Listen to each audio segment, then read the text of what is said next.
안녕하세요. 모두를 연결한 다리가 되다 에이브리드 박준호입니다. 몇 년 전에 아버지가 일을 그만두시게 되면서 2년 정도 관리사무소 직원으로 일하신 적이 있으신데요. 그때도 전기차가 막 보급이 되면서 충전 관련된 문제로 민원이 많이 들어와서 힘들어하시는 모습을 본 적이 있습니다.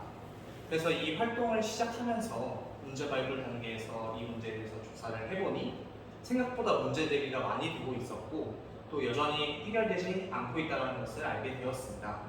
이 내용을 팀원들과 상의를 해보니 팀원들도 아파트 주차장에서 전기차 도전 문제를 많이 목격했다고 해서 의견을 모아서 이 문제에 대해서 해결해 보도록 마음을 먹었었습니다. 자세한 내용은 영상 보고 오시겠습니다. 이 영상은 네이버 클로바 AI 더빙으로 제작되었습니다. 최근 에너지 전환의 중요성이 강조되고 전기차 산업의 발전으로 인해 전기차 수요가 급증하고 있습니다. 실제 전기차 수요는 급증하여 2021년 기준 누적 전기차 보급 대수 17만 3,147대에서 22년 기준 29만 8,633대로 100% 이상 성장하였습니다. 그러나 급증하는 전기차 수요에 비해 충전 인프라가 부족한 실정입니다. 그러다 보니 일명 전기 도둑이라 불리는 편법 행위가 기승을 부리고 있습니다. 전기 도둑이란 건물 주차장, 건물 전기를 무단으로 사용하는 행위를 말합니다. 일례를 같이 보시겠습니다. 아파트에 충전소는 조금밖에 없고 그것마저 맨날 꽉 차 있네? 그냥 여기 콘센트에 충전해야겠다. 공짜로 충전하고 좋지 뭐. 아니, 당신 같은 사람들이 맨날 이렇게 공짜로 충전하니까 전기 관리비가 많이 나오는 거 아냐? 어떻게 좀 해봐요, 관리소장님.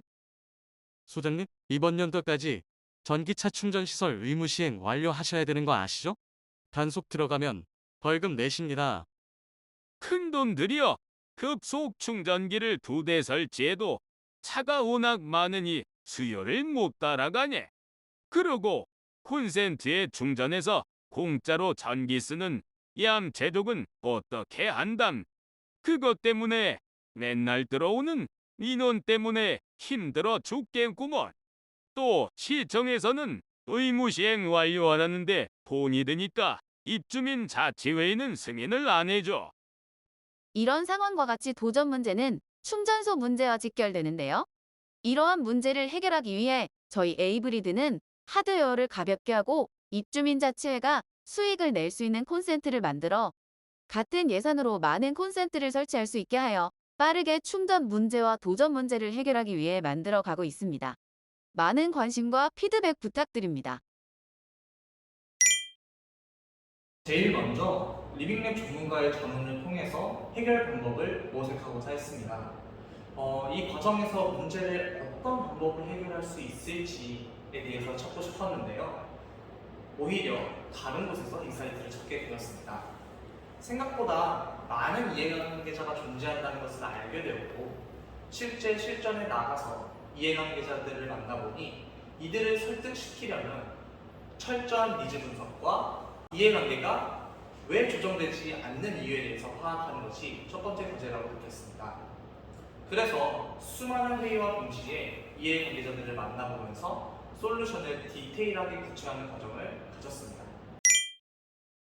일단 전기차 충전 인프라에 관한 지식을 학습해야 했고, 저는 또 이 어려운 지식을 일반 대중에게 어떻게 전달해야 할까라는 문제도 있었던 것 같습니다. 이 문제를 해결하기 위해서 포스터도 만들어서 붙이려고 많은 아파트 관리사무소에 전화를 했었는데 긍정적인 답변을 주는 곳은 몇 없었습니다. 하루는 학교 앞 아파트에 갔었는데 저희의 아이디어에 대해서 정말 좋게 생각해 주셨습니다. 하지만 입주민 자치회 회의 심의를 거쳐야 한다. 디자인을 좀 더 잘할 수는 없겠냐. 소재를 더 괜찮은 것을 써보는 것은 어떠냐 등의 피드백들을 받았고 이로써 정말 철저한 준비가 필요하다고 느꼈습니다. 어떻게 하면 이해관계자를 설득할 수 있을까? 또 저희의 솔루션을 어떻게 하면 사람들에게 알리고 사람들을 설득할 수 있을까? 사실 과정마다 난관이 부딪혔지만 그 난관마다 저희의 진심을 알아봐 주신 조력자분들이 계셨고 또 진심으로 뭉친 저희 팀원들이 협업을 통해서 그 난관을 하나하나 극복해 나가면서 저희는 한 가지 깨달은 점이 있었습니다. 그게 바로 지역사회 문제 해결의 핵심은 주체 간의 협업이다라는 점과 또 하나는 사람이 만든 문제는 사람이 해결할 수 있다라는 점이었습니다. 저희는 로컬 히어로즈의 임무를 많이 수 있다는 긍지를 갖고 앞으로도 행동하는 청년으로서 정진해 나가겠습니다.